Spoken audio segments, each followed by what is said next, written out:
Good morning. तो आज शुरू करते हैं आज का करंट अफेयर्स का कार्यक्रम। और इस कार्यक्रम में कुछ अच्छे एडिटोरियल्स के कुछ पॉइंट्स भी हम लोग देखेंगे और कुछ शॉर्ट नोट्स भी देखेंगे, और मौका मिला तो हम लोग और कुछ नई चीज़ों के बारे में भी हम लोग डिस्कशंस करेंगे।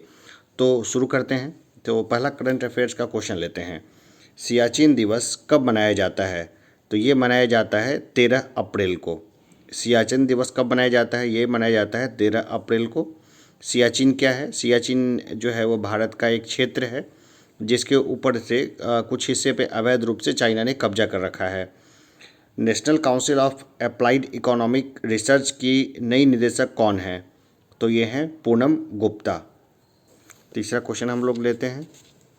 हाल ही में किस देश के प्रधानमंत्री ने अपने पद से इस्तीफा दे दिया है? तो हैती एक देश है। हैती के प्रधानमंत्री जिनका नाम है जोसेफ जूथ। तो जोसेफ जूथ ने अभी जो है हाल फिलहाल में इस्तीफा दे दिया है। चौथा नंबर हम लोग क्वेश्चन लेते हैं। बलबीर सिंह जूनियर जिनका हाल में निधन हो गया का संबंध किस क्षेत्र से था? तो उनका संबंध जो था वो हॉकी से था। विश्व कला दिवस कब मनाया जाता है? तो ये मनाया जाता है 15 अप्रैल को। विश्व कला दिवस कब मनाया जाता है? तो ये मनाया जाता है 15 अप्रैल को। पौष्टिक भोजन तथा तक पहुंच स्थापित करने के लिए सरकार ने किस मिशन की शुरुआत की है? तो ये मिशन है, इसका नाम है आहार क्रांति। और इसको डिटेल में भी थोड़ा सा देख लेते हैं। जवाब जो है अगर मेरे लिखावट में कोई समस्या होगी तो आप यहाँ से भी इसको देख सकते हैं। चलिए अब इसको देखते हैं कि शॉर्ट नोट्स में देखते हैं। पंचायत चुनाव में मल्टी पोस्ट ईवीएम का उपयोग। तो हम लोग देख रहे हैं कि बिहार में पंचायत इलेक्शंस होने ही वाले हैं, लेकिन पंचायत इलेक्शंस को लेके अभी भी पूरी तरीके से स्थिति साफ नहीं है। कारण ये है कि ईवीएम की पर्याप्त रूप में आपूर्ति नहीं हो पा रही है। तो चलिए हम लोग शॉर्ट नोट्स में देखते हैं। बिहार के पंचायत चुनाव में पहली बार ईवीएम मशीन का उपयोग किया जाएगा। इससे पहले राजस्थान, मध्य प्रदेश और केरल यह प्रयोग कर चुके हैं। मल्टी पोस्ट ईवीएम लोकसभा और विधानसभा चुनावों में प्रयोग में लाई जाने वाली ईवीएम से अलग मशीन होती है। इसमें एक सेंट्रल यूनिट होता है जिसमें 6 अलग अलग पोस्ट, जिसमें वार्ड मेंबर, ग्राम पंचायत सदस्य, पंच, सरपंच, मुखिया, पंचायत समिति सदस्य और जिला परिषद सदस्य के लिए अलग अलग पैनल पर एक साथ वोटिंग की सुविधा होती है। ठीक है ना? तो चलिए, इस तरह का ईवीएम तो मैंने आज तक नहीं देखा है, लेकिन इस बार उम्मीद है जो मुझे देखने को मिलेगा। देखिए दूसरा है शॉर्ट नोट्स में देखें कि बिहार विधान परिषद के पूर्व सभापति अरुण कुमार का हाल ही में निधन हो गया। वे इस पद पर 5 जुलाई 1985 से 3 अक्टूबर 1986 तक रहे थे। वे 16 अप्रैल 2006 से 4 अगस्त 2009 तक विधान परिषद के कार्यकारी सभापति भी रहे थे। उन्हें वर्ष 1996 में उत्कृष्ट संसदीय कार्यों के लिए राजीव रंजन पुरस्कार से सम्मानित किया जा चुका है। विधान परिषद राज्य विधान पालिकाओं का उच्च सदन होता है। किसी भी राज्य में विधान परिषद की संरचना या विघटन केंद्रीय संसद द्वारा किया जाता है। चलिए, तो आज 16 अप्रैल है, तो 16 अप्रैल से संबंधित कुछ जानकारी को और इकट्ठी करते हैं। तो आज़ाद भारत के पहले रेल मंत्री थे जॉन मथाई। 16 अप्रैल 1853 को देश में पहली बार रेल बम्बई, जो अब मुंबई हो चुका है, मुंबई से ठाणे के बीच चली थी। 1925 में मुंबई वीटी से कुर्ला के बीच देश की पहली इलेक्ट्रिक ट्रेन चलाई गई। भारत की पहली महिला रेल चालिका सुरेखा शंकर यादव थी। सबसे लंबा रेल मार्ग जम्मू कश्मीर से कन्याकुमारी के बीच है। जॉन मथाई आज़ाद भारत के पहले रेल मंत्री थे। यूपी के पूर्व राज्यपाल राम नाईक का जन्म 16 अप्रैल 1934 को हुआ। नाईक 13 अक्टूबर 1999 से 13 मई 2004 तक पेट्रोलियम एवं प्राकृतिक गैस मंत्री भी रहे हैं। 1998 की मंत्री परिषद में नाईक ने रेल, स्वतंत्र प्रभार, गृह योजना एवं कार्यक्रम कार्यान्वयन और संसदीय कार्य मंत्रालयों में राज्य मंत्री के रूप में 13 मार्च 1998 से 13 अक्टूबर 1999 तक कामकाज संभाला था। ये जुडिशियल एग्जामिनेशन से संबंधित कुछ बढ़िया जो है वो टॉपिक लिखा है। ये लिखा है डॉक्टर सलीम जावेद और असिस्टेंट प्रोफेसर जो है पटना लॉ कॉलेज में, उन्होंने लिखा है। तो इसको पढ़ लेंगे, पेपर लेके पढ़ेंगे तो ज़्यादा अच्छा रहेगा। अन्यथा अगर जिनके पास पेपर ना हो तो इसका स्क्रीनशॉट लेके भी इसको पढ़ सकते हैं। ये भी एक अच्छा आर्टिकल है, ये लिखा है शशि थरूर ने, और इनके आर्टिकल्स काफ़ी बढ़िया होते हैं। प्रेस की स्वतंत्रता पर हमलों से लोकतंत्र पर उठते सवाल। तो इसको एक बार आप देख सकते हैं, ये बहुत अच्छा आर्टिकल है, इसको पढ़ेंगे तो अच्छा लगेगा आपको और कई सारे पॉइंट्स भी आपको रेडी हो जाएंगे। खास करके अगर आप मेंस दे रहे हैं तो उसमें यहाँ के कुछ पॉइंट्स का आप यूज़ कर सकते हैं। आप इस एडिटोरियल को ही पढ़ सकते हैं, लेकिन इसमें कुछ खास नहीं है। आपको अच्छा लगे तो इसको पढ़िए, लेकिन इसके नोट्स बनाने की ज़रूरत नहीं है। आप चाहें तो वीडियो यहीं पे ख़त्म कर सकते हैं, क्योंकि मुझे तो थोड़ा सा वीडियो को लंबा करना है, खींचना है और मजबूरी है खास करके डेली ये कंटेंट देना। तो आज मैं जो बता रहा हूँ तो ये काफ़ी इम्पोर्टेंट चीज़ तो नहीं है। जो इसरो जासूसी मामले में सीबीआई करेगी जांच, तो इसमें देखिए, इसमें नंबी नारायण जो हैं उनके ऊपर, उनको झूठे आरोप में उनको जेल में बंद कर दिया गया था। लंबा मुकदमा चला और निकल के कुछ नहीं आया। उनके झूठे मामलों में फंसा दिया गया था। मालदीव की 2 महिलाएं थी और क्या झूठे मूठे मामले थे। इसका सबसे बड़ा इम्पैक्ट पड़ा हमारे रिसर्च के ऊपर में, खास करके हमारा जो अंतरिक्ष में रिसर्च कार्यक्रम जो चल रहा था और हम जो क्रायोजेनिक्स के क्षेत्र में जो बढ़त हासिल कर सकते थे बहुत जल्दी, उसमें काफ़ी वक्त लग गया। यानी हमारा अंतरिक्ष कार्यक्रम जो है इस घटनाओं के कारण काफ़ी पीछे हो गया था। तो आप इसको पढ़ सकते हैं। अब खोदने से कुछ निकलेगा नहीं है, और वैसे भी सीबीआई जो है वो कोई जांच ठीक से ढंग से तो कर नहीं रही है। तो इस संस्था की विश्वसनीयता ऐसे भी काफ़ी विवादों में है। तो हम इसके ऊपर ज़्यादा क्या ध्यान दें। हाँ, बस ये पता है कि नंबी नारायण एक अच्छे साइंटिस्ट थे और उनको कॉम्पनसेशन वगैरह मिला है, लेकिन जांच से कुछ निकलने का उम्मीद तो बिल्कुल भी नहीं है। देखिए, बच्चों को नहीं पीटना चाहिए, ये तो बहुत कॉमन सी बात है, लेकिन हम लोग के जो उम्र के जो स्टूडेंट्स हैं या पीढ़ी हैं, तो वो पिटाई खाते हुए बड़े हुए हैं। अब भाई इस सब चीज़ों के ऊपर में बहस करने का क्या फ़ायदा। हमारा समय तो जो था वो तो निकल गया, हमने तो पिटाई खा ली। खैर, हम कोशिश करेंगे कि हम अपने बच्चों को या समाज अपने बच्चों को ना पीटे, वो ज़्यादा अच्छा है, क्योंकि अच्छे नागरिक भी तो हमें चाहिए। देखिए, इसमें क्या है कि देखेंगे हम लोग कि chief justice of India Bobde ने बोला है कि अब महिलाएं जो है वो अपने घरेलू जिम्मेवारियों के कारण जज बनने से मना कर देती है।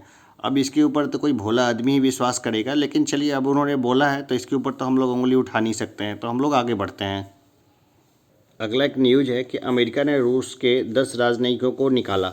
तो देखिए, ऐसी घटनाएं जो है वो शीत युद्ध जिस समय चलता था ना, कोल्ड वार, उस समय ऐसी घटनाएं बहुत हुआ करती थी। अब तो इसका कोई ज़्यादा मतलब नहीं है। फिर अब उन्होंने बाहर निकाला है तो जरूर सी कोई खिचड़ी पकड़ी होगी। यानी कि चाइना जो है वो जिस तरह से यूक्रेन में घुस रहा है और जिस तरह से उसने युद्ध के हालात बना दिए हैं, क्रीमिया को उसने एनेक्स कर लिया था और क्रीमिया में अब पानी की प्रॉब्लम हो रही है। तो वो पानी की प्रॉब्लम भी रसिया को हल करनी है। वो भी किससे हल करनी है? यूक्रेन से ही। तो इसको सबसे अच्छा लगता है कि भाई चलो युद्ध करो और आगे बढ़ो।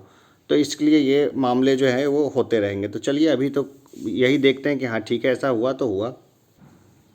जर्मनी के पोट्सडैम इंस्टीट्यूट का ग्लोबल वार्मिंग के असर पर शोध। तो इन्होंने बोला है कि जब जब डिग्री जो है वो 1 डिग्री बढ़ेगी भारत में टेम्परेचर, तब तक 5% ज़्यादा बारिश होगी।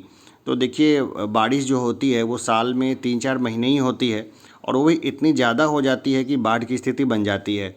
और अधिकांश पानी तो फिर घुल मिल करके समंदर में मिल ही जाना है, क्योंकि हम तो वाटर को एक तरीके से संरक्षित करने का कोई प्रोग्राम लेके ही नहीं आते हैं। हमारे लिए तो महत्वपूर्ण है और सब चीज़ें, जैसे मंदिर बनाना या मस्जिद के मामले पे उलझना, तो हमारी सारी मिशनरी क्या इसी सब चीज़ों में लगी रहती है। तो आपदा जो है ना, उसको अवसर में तो हम बदलते ही नहीं हैं, बल्कि ऐसा कर देते हैं कि हमेशा आपदा हमारे पास आती रहे।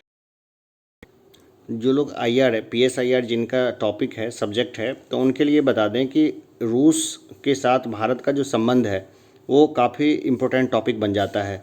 तो अभी रूस जो है फ़िलहाल वो यूक्रेन के साथ जो है तनाव में जूझ रहा है। तो इसमें भास्कर ने काफ़ी अच्छा लिखा है। तो चलिए मैं इसको कुछ बता देता हूँ। फ्रांस और जर्मनी ने मध्यस्थता कर रूस और यूक्रेन के बीच मिन्स्क शांति समझौता कराया था, लेकिन फरवरी 2015 में हुए इस समझौते के बाद भी पूर्वी यूक्रेन में अब तक शांति बहाली नहीं हो सकी है। दोनों देशों में तनाव फिर बढ़ गया है। अब देखते हैं कि क्या है रूस यूक्रेन विवाद। देख, सीधा सा मामला है कि जो ताकतवर होगा ना, वो तो अपने से कमज़ोर को सताएगा। इसमें कोई नई और अनोखी बात नहीं है। होना ये चाहिए कि जो कमज़ोर हैं उनको खुद मेहनत मशक्क़त करके, साइंस एंड टेक्नोलॉजी का यूज़ करके खुद को ताकतवर कर लेना है। अगर वो ताकतवर नहीं होंगे तो सीधी सी बात है, इसमें कोई और फार्मूला लगता नहीं है। हम लोग इंसान जो है भले डेवलप कर गए, लेकिन हमारे जो बेसिक इंस्टिक्ट है ना, वो वही है, जानवरों वाली है। तो हम लोग देखते हैं पहला, दूसरा और तीसरा कारण इसमें दिया हुआ है। पहला कारण है 1954 में सोवियत संघ के नेता निकिता क्रुश्चेव ने मैत्री के तोहफे के तौर पर क्रीमिया यूक्रेन को सौंपा। यूक्रेन के पूर्वी हिस्से को क्रीमिया कहते हैं। सोवियत संघ के खत्म होने के बाद से क्रीमिया झगड़े की वजह बन गया। अब जाहिर सी बात है 1954 में जो रूस था वो संयुक्त था, यानी यूक्रेन रूस का एक पार्ट था। तो क्रीमिया को उन्होंने एक हिस्सा दिया था, तो अपने हिस्से के तौर पे दिया था, ऐसा रूस सोच सकता है। लेकिन क्रीमिया जो 1991 में रूस से अलग हो गया, वो ऐसा सोच सकता है कि जब वो तोहफे में हमें मिल गया तो वो हमेशा के लिए मिल गया। ठीक है, तो हो गया विवाद, विवाद का एक वजह। दूसरा देखें, 2014 में यूक्रेन के रूस समर्थक राष्ट्रपति विक्टर यानुकोविच के खिलाफ देश भर में प्रदर्शन हुए। इसी दौरान रूस ने सेना भेज क्रीमिया पर कब्जा कर लिया। तर्क दिया गया वहाँ रूसी मूल के लोग बहुतायत में हैं। तीसरा देखें, क्रीमिया में सबसे ज़्यादा जनसंख्या रूसियों की है। रूस ने क्रीमिया में अलगाववादी तैनात किए हुए हैं। ये रूस समर्थक हैं, रूस भी इनका समर्थन करता है। 2015 में इन्होंने यूक्रेन सरकार के खिलाफ विद्रोह का ऐलान किया था। और एक दुखी करने वाली खबर है कि ब्राज़ील में अब तक 1300 से अधिक बच्चों की मौत हो चुकी है कोरोना से।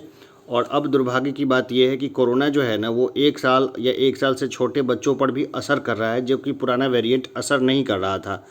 तो ये खबर तो काफ़ी दुख देने वाली है। मैं पढ़ के लाइन बाई लाइन इसको नहीं बताऊंगा, बस ये समझ लें कि बस सतर्कता जो है वो रखनी है, और ये एक गंभीर समय है। और इसके अलावा एक और खबर है कि कश्मीर में दागियों को मल्लाईदार पद, और इसमें दिखाया गया है कि किस तरह जो सीनियर आईएएस थे या बाकी लोग थे, उन्होंने भ्रष्टाचार किया। लेकिन अभी उन सब लोगों को जो है ना एक अच्छा मलाईदार पद जो है वो दे दिया गया है। तो देखिए, इससे भी एक तरीके से अलगाववाद जो है ना उसको हवा मिलती है। हमें ईमानदारी तो हर हाल में बनाई रखनी चाहिए, ऐसे कि बेईमानों के साथ भी ईमानदार बने रहना चाहिए। लेकिन पता नहीं सरकारें करती क्या है ये। और चलिए ये अंतिम हम देखते हैं इसको। यूएई 5 साल की कियारा ने सिर्फ 2 घंटे में 36 किताबें पढ़कर बनाया है वर्ल्ड रिकॉर्ड। तो देखिए, खास करके विद्यार्थियों को ऐसे बच्चों से प्रेरणा लेनी चाहिए, जो कि जिन्होंने साफ ही एक तरह से पढ़ना जो है वो छोड़ ही दिया है और दिन रात मोबाइल में घुसे रहते हैं। तो ये काफ़ी अच्छी चीज़ है। और इसको और थोड़ा सा देखें तो ये बच्ची भारतीय मूल की है। भारतीय मूल की 5 साल की कियारा कौर ने बिना रुके 105 मिनट में 36 किताबें पढ़कर नया विश्व रिकॉर्ड बनाया है। कियारा का नाम लंदन वर्ल्ड बुक रिकॉर्ड और एशिया बुक ऑफ रिकॉर्ड में भी शामिल किया गया है। बहुत कम उम्र में ही कियारा किताब की काफ़ी शौकीन हो गई थी। कियारा ने कहा कि किताबों से पढ़ाई करना मेरे लिए बहुत आनंददायक रहता है। आप किताब को कहीं भी ले जा सकते हैं। फ़ोन पर पढ़ने या वीडियो देखने में तब दिक्कत होती है जब लाइट नहीं होती है। कियारा बड़ी होकर डॉक्टर बनना चाहती है। देखिए, ये तो कोई खबर नहीं थी, लेकिन खास करके मेरा पर्सनल एक्सपीरियंस है कि किताब से पढ़ना ज़्यादा बेटर रहता है। ठीक है, वैसे कई बार मैं खुद ही नहीं पढ़ पाता किताब से, और हमें डिजिटल वर्जन की तरफ जाना पड़ता है। तो आज के लिए हम इतना ही रखते हैं। द इंडियन एक्सप्रेस और द हिंदू अभी तक हमारे पास नहीं आया है। जब भी इसका होगा तो इसके जो अच्छे एडिटोरियल्स होंगे वो मैं कल डिस्कस कर लूँगा इसके साथ ही। तो जितने करंट अफेयर्स आपको देखना है वहाँ तक देख लें, और बाकी 5-7 मिनट के बाद जिनको नहीं आगे देखना है वो चाहे तो हट जाए, क्योंकि इसके बाद जो है ना मैं कंटेंट लेके आना शुरू कर देता हूँ सिविल सर्विसेज के लिए। तो चलिए, अभी के लिए इतना ही। धन्यवाद।